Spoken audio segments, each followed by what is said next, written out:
Hey mga sesi ko, ayan na! Ito na yung ating pellets, diba? Ayan. Gagawin natin is, lalagyan natin siya ng water, warm water on the top. Ganito. Lalagyan lang natin siya ng water.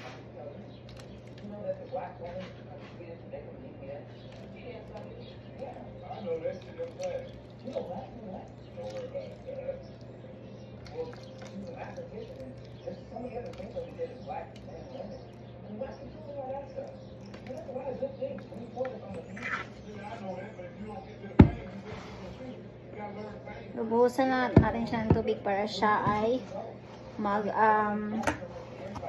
tawag dito, lalaki siya. Lalaki siya, ano kaya yun? Ayan. Ayan.